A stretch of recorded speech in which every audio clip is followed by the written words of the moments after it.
Okay, so have you ever felt like you're working hard, but just can't seem to get ahead financially? Mm. Like maybe there's some secret to building wealth Right. that everyone else knows but you? Yeah. Yeah. Well, today we're diving into a popular YouTube video, Okay. and it's titled Three Things Not to Do Until You're Rich Interesting. by Mark Tilbury. Okay. So let's see if his advice holds water and if we can glean any Sure. actionable tips from this. Yeah, I'm always interested in exploring different perspectives on personal finance. Yeah, for sure. Me too. Yeah. So Tilbury's first point Okay. is about avoiding a luxury lifestyle Mm-hmm. until you're actually wealthy. Right. So he's talking fancy dinners, designer clothes, extravagant vacations, the whole 9 yards. All right. He claims that kind of spending keeps you poor.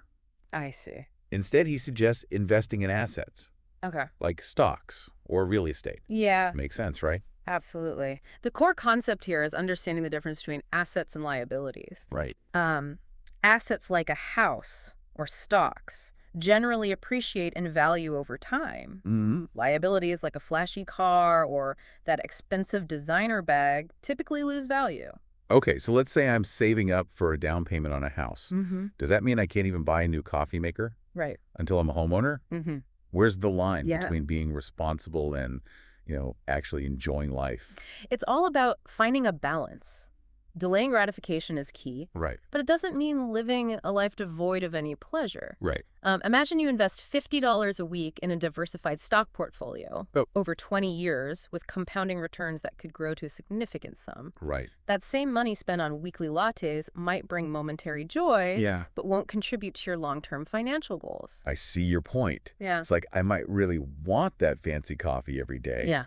But do I need it to be happy? Exactly. Probably not. What about Tilbury's next point? Okay. He gets pretty intense about cars, Uh-huh. calling an expensive one the #1 wealth killer. He's definitely dramatic. But there's truth in his statement. Okay. Cars are notorious for depreciating quickly.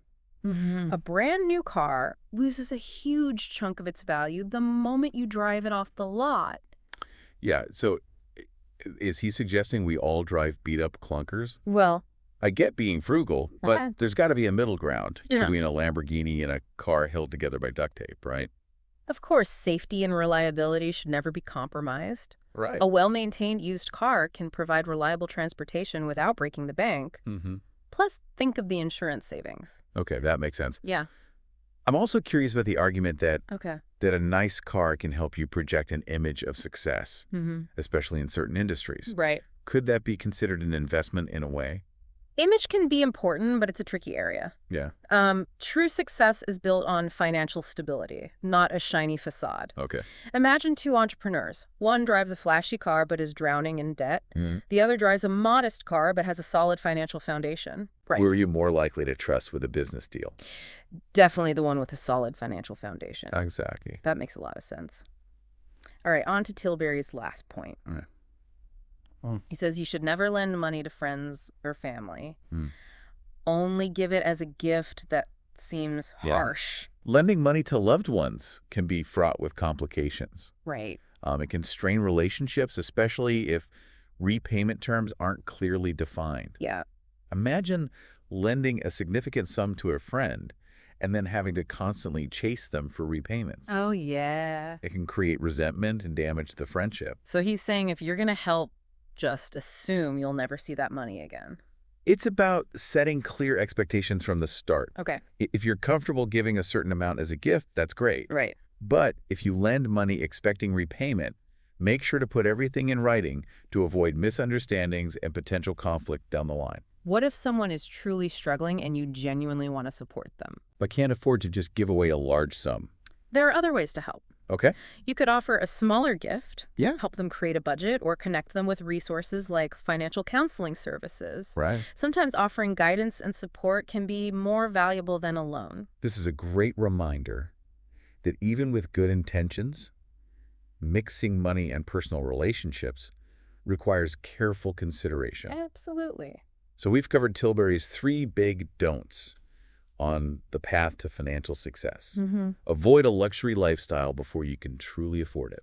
Right.